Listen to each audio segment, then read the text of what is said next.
Hello everyone, today we are going to make a fire alarm. So let's start. So the materials required are a 9-volt battery, a battery clip, a 5-volt buzzer and a tube light starter. So let's start.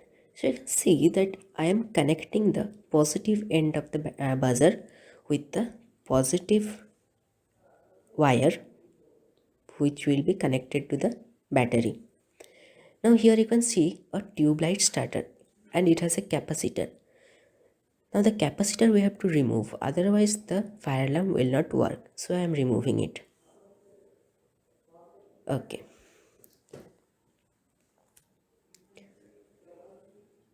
Now here you can see that I have connected the two ends of the tube light starter with two wires.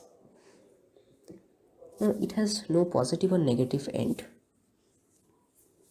Here you can see the complete circuit and I have connected one wire of the tube light starter with the negative end of the battery and the other end of the tube light starter with the negative end of the buzzer, and the positive end of the buzzer is connected to the positive end of the battery.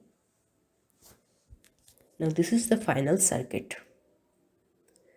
So now we have to test it and see if it works. So let's start.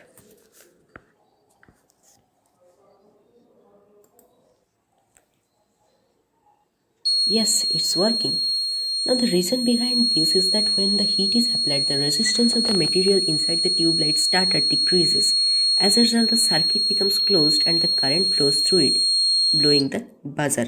So this was our project and thank you very much for watching it.